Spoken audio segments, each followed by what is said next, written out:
If you're a creative person at all, then you're probably familiar with the term burnout. For the past month or so, it's something that I've been dealing with. And the only way I know how to describe it is, it sucks.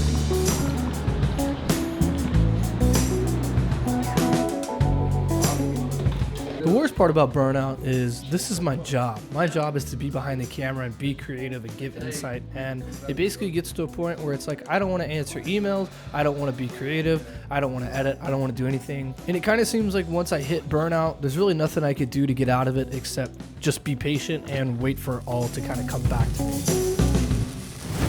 But that doesn't mean I haven't been doing anything.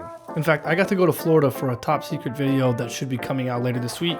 I got to help film Champs, which is like the Super Bowl of esports. I got to film one of my favorite pieces of content to date for Booga. I got sent out to an Oakley activation to help film that. And I hosted my first ever film club filmmaker meetup with over 30 different people showing up. But most importantly, for the last few weeks, I got to spend most of my time completely recreating my office into my dream setup.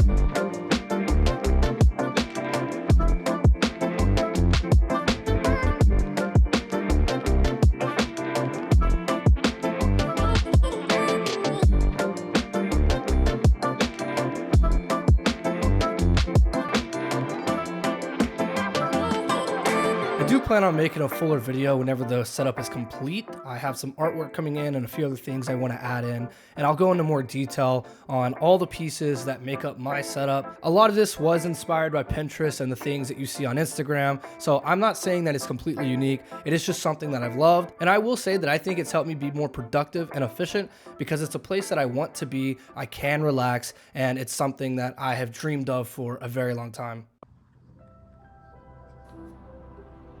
I think most creators, if not all of them, at some point go through this or will go through this. The thing that sucks the most about burnout is there's no fix for it. It takes time for you to get out of that burnout period, whatever it may be. For me, it was a mix of just trying to do too much.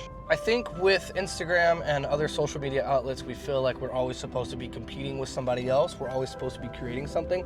And I'm coming off of Call of Duty Champs. This is one of the first events I wasn't really allowed to post any of my clips along the way. For me, there wasn't any of these like hits of dopamine when I got a dope shot and then I would go and, post a little bit of it to Twitter or Instagram or whatever. It was a odd feeling. I think it really helped solidify the numbness. And even though I'm the guy that gets to stand, 2 feet away from these players, it never feels like enough.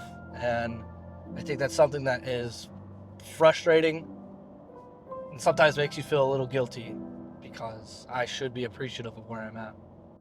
So basically what I'm trying to say is I'm trying to grow as a human and I'm trying to learn to be more appreciative of the situations I'm in and the opportunities that I get. The biggest takeaway from this video is that you're human. It's okay to be tired. And I think especially as creatives with social media and whatnot, we feel like we're supposed to always be creating something. And to be honest, it's just exhausting. So take care of yourself and expect to see some vlogs here very shortly.